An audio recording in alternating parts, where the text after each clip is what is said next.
In Asia and around the world, India is not simply emerging. India has emerged. Namaste, Wembley.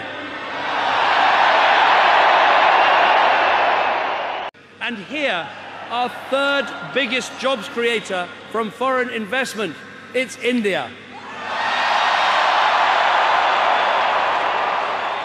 हम कभी किसी को भी उकसाते नहीं हैं, लेकिन हम अपने देश की अखंडता और संप्रभुता के साथ समझौता भी नहीं करते हैं।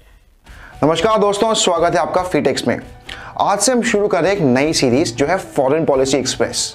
तो इसमें हम हर एक दो दिन में एक कंट्री उठाएंगे और इंडिया के साथ उस कंट्री का रिलेशनशिप एग्जामिन करेंगे और ये जानने की कोशिश करेंगे कि इस दौरान में दोनों देशों से क्या गलतियां हुई है, क्या क्या चीज़ें हमने सही करी है और आगे जाके ये रिलेशनशिप किस डायरेक्शन में जाएगा। तो आगे बढ़ने से पहले समझते हैं कि एक अच्छी फॉरेन पॉलिसी के कोर ऑब्जेक्टिव्स क्या होते हैं। वैसे ऑब्जेक्टिव्स काफ़ी सारे हो सकते हैं, पर सेंट्रली दो होते हैं, वो है नेशनल सिक्योरिटी और इकोनॉमिक सिक्योरिटी। नेशनल सिक्योरिटी जैसे आप समझते हैं वो है अपने बॉर्डर्स की इंटेग्रिटी मेंटेन करना, अपने लोगों को सेफ रखना, बाहर से कोई भी थ्रेट हो, चाहे वो टेररिज्म हो, चाहे वो इन्फिल्ट्रेशन हो, साइबर अटैक्स हो या कुछ और, उन सब से अपनी कंट्री के अपने सिटीजन्स को बचाए रखना through intelligence sharing, alliances, technology sharing और भी बहुत चीज़ों से। दूसरा होता है इकोनॉमिक सिक्योरिटी, विच इज़ जो अपने जो ट्रेड है, जो आप सब बाहर से जो सामान मंगाते हो और बाहर की दुनिया को जो आप सामान बेचते हो, उसके लिए जो एनवायरनमेंट है वो हमेशा फेवरेबल बना रहे। फॉरेन पॉलिसी एक्सप्रेस का पहला एपिसोड डेडिकेटेड है नेपाल को, हमारा सबसे अच्छा पड़ोसी, हमारा हिंदू पड़ोसी और एक ऐसा पड़ोसी जहाँ जाने के लिए हमें वीज़ा तक नहीं लगता। तो कहानी की शुरुआत करेंगे हम 2014 से, जब प्रधानमंत्री मोदी जी पूर्ण बहुमत के साथ सरकार में आए।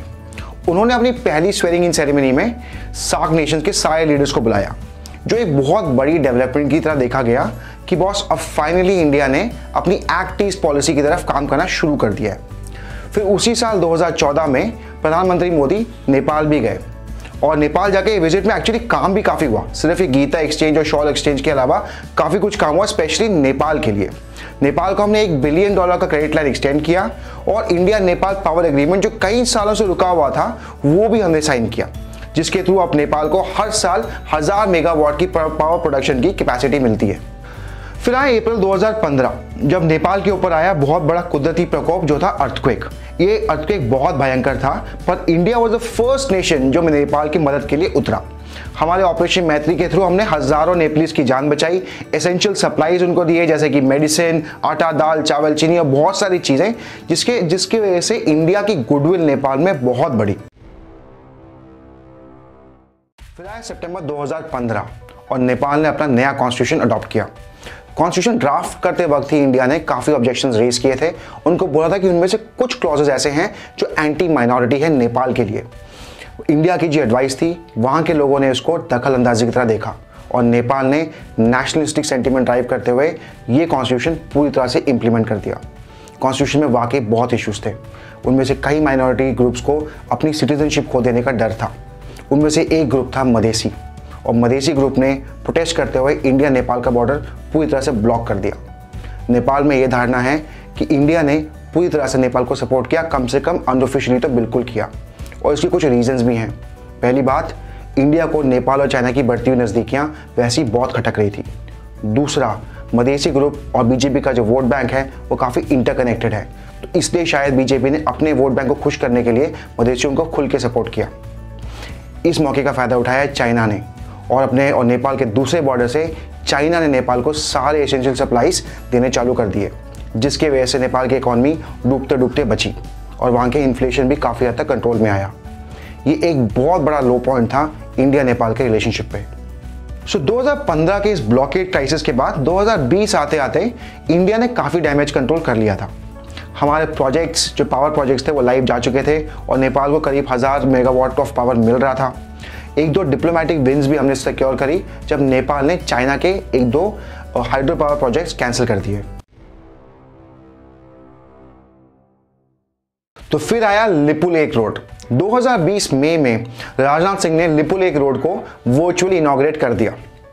लिपुलेख रोड इंडिया के लिए बेहद ज़रूरी है, क्योंकि हमारे कैलाश मानसरोवर के यात्रियों को जो पहले 5 दिन की ट्रैक करते थे, अब सिर्फ 2 दिन की ड्राइव और 5 किलोमीटर की ट्रैक करनी होगी। इस बात से तो किसी को प्रॉब्लम होनी नहीं चाहिए।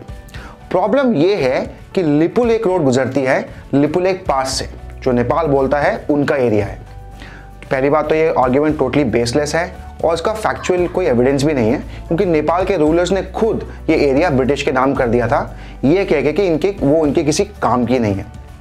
तो इशू क्या है? इशू है कि नेपाल के पीएम जो है केपी शर्मा ओली, उनकी पॉपुलैरिटी रोज की रोज गिरती जा रही है।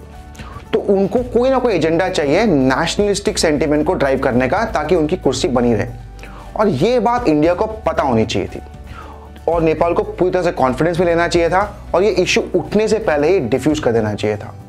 अब चाहे इंडिया नेपाल को अपने बराबर का पार्टनर माने या ना माने, पर अगर वो फिसल के चाइना के पास गया तो इंडिया को बहुत नुकसान होगा। उम्मीद करता हूं आपको हमारी ये एनालिसिस पसंद आई। अगले शो में सुशील आपको बताएगा इंडिया ईरान के बीच में क्या चल रहा है। अगर आपको वीडियो पसंद आए तो प्लीज शेयर कीजिए, कमेंट कीजिए, लाइक कीजिए और बेल आइकॉन दबाना बिल्कुल ना भूलिए। मेरा नाम है Prabhu. God bless you all.